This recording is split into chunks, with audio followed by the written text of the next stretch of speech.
Big boss season 6 live അപ്ഡേഷനിലേക്ക് എല്ലാവർക്കും സ്വാഗതം. ജാസ്മിനെ കൺഫെഷൻ റൂമിലേക്ക് വിളിപ്പിച്ചതിന് ശേഷം അച്ഛൻ ജാസ്മിനോട് സംസാരിച്ചു. അത് കഴിഞ്ഞ് ജാസ്മിൻ തിരിച്ച് ഹൗസിനുള്ളിലേക്ക് വരുന്നു, നേരെ പോയി പവർ റൂമിലേക്ക് കയറുന്നു. അത് കഴിഞ്ഞ് ഗബ്രി സംസാരിച്ചു കഴിഞ്ഞതിന് ശേഷം ഗബ്രി വെളിയിൽ വന്ന് റസ്മിനോട് കാര്യങ്ങൾ പറയുന്നു. അച്ഛന് സുഖമില്ല എന്ന കാര്യമാണ് പറയുന്നത്. അച്ഛന് ഹാർട്ട് അറ്റാക്ക് വന്നു എന്ന രീതിയിലാണ് പറഞ്ഞത്. അത് മറ്റു മത്സരാർത്ഥികളോട് റസ്മിൻ പറയുകയുണ്ടായി. അത് കഴിഞ്ഞ് പിന്നെ മത്സരാർത്ഥികൾക്കൊക്കെ ഒരു വിഷമവും കാര്യങ്ങളും ഒക്കെയാണ് അവർ ഫീലാക്കുന്നത്. അത് കഴിയുമ്പോൾ തന്നെ അന്നേരം തന്നെ ശ്രീരേഖ പറയുന്നുണ്ട്, ഇതൊന്നും അല്ലായിരിക്കും, ഇവിടെ നടന്ന കാര്യങ്ങൾ നെഗറ്റീവായിട്ട് പോയി ജാസ്മിൻ്റെ അച്ഛൻ്റെ ചെവിയിലെത്തി, അങ്ങനെ ചിലപ്പോൾ എന്തെങ്കിലും സംഭവിച്ചായിരിക്കുമെന്ന് ശ്രീരേഖ പറയുന്നുണ്ട്. ഇത് സംഭവിച്ചത് എന്തെന്ന് വെച്ച് കഴിഞ്ഞാൽ അവർ ചെയ്യുന്നത് എന്തെന്ന് അവർക്ക് പോലും അറിയത്തില്ല. ജാസ്മിൻ പറഞ്ഞത് ഇങ്ങനെയായിരുന്നു, ഞാനൊരു പെണ്ണിൻ്റെ അടുത്ത് തന്നെ ഇരിക്കുമായിരുന്നെങ്കിൽ നിങ്ങൾക്ക് ഈ കുഴപ്പമില്ലായിരുന്നു, ഞാനൊരു ആണിൻ്റെ അടുത്ത് ഇരുന്നപ്പോഴല്ലേ നിങ്ങൾക്ക് ഈ കുഴപ്പമുള്ളത്, ഈ ഒരു ന്യൂ ജനറേഷൻ കാലഘട്ടത്തിൽ ഇങ്ങനെയൊക്കെ ചിന്തിക്കുന്നവരുണ്ടോ എന്നൊക്കെ ജാസ്മിൻ പറഞ്ഞിരുന്നു. ഇതേ കാര്യം തന്നെയായിരുന്നു ഗബ്രിയും പറഞ്ഞിരുന്നത്. എന്നാൽ ഈ ഒരു കാലഘട്ടത്തിൽ കുഞ്ഞുങ്ങളും കുട്ടികളും അടക്കം ലോകത്തുള്ള മലയാളികളെല്ലാം കാണുന്ന ഒരു ഷോയാണ് ബിഗ് ബോസ് ഷോ. ഈ ഷോയിൽ വന്ന് ഇങ്ങനത്തെ പരിപാടികൾ കാണിക്കുമ്പോൾ ഇത് ഒരു പ്രചോദനമാണ് കുഞ്ഞുങ്ങൾക്ക്.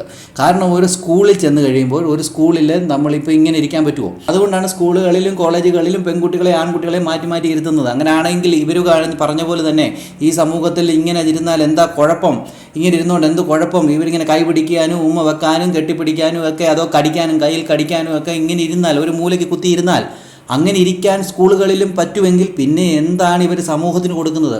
ഒരിക്കലും സ്കൂളുകളിൽ ഇരിക്കാൻ ടീച്ചർമാർ സമ്മതിക്കുമോ? മാതാപിതാക്കൾ സമ്മതിക്കുമോ? കൂടെയുള്ളവർ സമ്മതിക്കുമോ? ഇല്ല. ഈ ഒരു സിറ്റുവേഷനിൽ ഈ ഒരു മെസ്സേജ് അവർ പൊതുസമൂഹത്തിലേക്ക് അവർ കൊടുക്കുന്നത് തെറ്റായിട്ടുള്ള ഒരു മെസ്സേജ് തന്നെയാണ്. ഇതിനെതിരെയാണ് ഇപ്പോൾ സമൂഹ മാധ്യമങ്ങളിലെല്ലാം ഇവർക്കെതിരെ തിരിഞ്ഞിരിക്കുന്നത്. ഇവർക്കെതിരെ നിരവധി കമൻറ്റുകളാണ് വരുന്നത്. ബിഗ് ബോസ് ഇവരെ പുറത്താക്കണം, ഇവർ ഈ സമൂഹത്തിന് കൊടുക്കുന്ന മോശമായ തെറ്റിദ്ധാരണകളാണ്, ഇവരിങ്ങനെ പറയാൻ പാടില്ല, കാരണം കുഞ്ഞു കുട്ടികളൊക്കെ കാണുന്നതാണ്, ഇതൊരു പ്രചോദനമായിട്ട് എടുക്കും എന്നൊക്കെ പറയുന്നുണ്ട്. രാവിലെ ബിഗ് ബോസ് റോക്കിയെ പിടിച്ച് താക്കീത് ചെയ്തിരുന്നു. റോക്കി കൈകൊണ്ട് ബിഗ് ബോസിൻ്റെ പ്രോപ്പർട്ടി അടിക്കുകയും ആ പ്രോപ്പർട്ടി പൊട്ടുകയൊക്കെ ചെയ്തിരുന്നു. അപ്പോൾ അത് കുഞ്ഞുകുട്ടികളൊക്കെ കാണുന്ന ഒരു ഷോ ആണെന്ന് ബിഗ് ബോസ് എടുത്തു പറഞ്ഞിരുന്നു.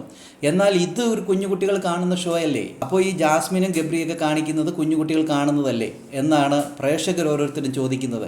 എന്തുവായാലും ജാസ്മിൻ ഇപ്പോൾ കാര്യങ്ങളൊക്കെ മനസ്സിലായിട്ടുണ്ട്. കാരണം ഞങ്ങൾ വിചാരിച്ച പോലല്ല കാര്യങ്ങൾ പുറത്തു പോയിരിക്കുന്നത്, ഇത് വളരെ നെഗറ്റീവായിട്ടാണ് എനിക്ക് വന്നിരിക്കുന്നത് എന്നൊക്കെ ജാസ്മിൻ വിചാരിച്ചിട്ടുണ്ട്. എന്തായാലും ജാസ്മിൻ അത് അറിയുകയും ചെയ്തു. അച്ഛൻ ഫോൺ വിളിച്ചതോടുകൂടി ജാസ്മിൻ അത് അറിഞ്ഞു കഴിഞ്ഞു. ഇനി എന്തൊക്കെയാണ് വരാൻ പോകുന്നത് നമുക്ക് കാത്തിരുന്ന് തന്നെ കാണാം. അതുമല്ല, അച്ഛൻ ഹാർട്ട് അറ്റാക്ക് ആണ് എന്ന് പറഞ്ഞതൊക്കെ വെറും തെറ്റാണ്. കാരണം പ്രേക്ഷകരിലേക്ക് അത് എത്തരുത് എന്നുള്ള പൂർണ്ണ ഉറപ്പോടുകൂടിയാണ് ജാസ്മിൻ അത് പറയാത്തത് തന്നെ.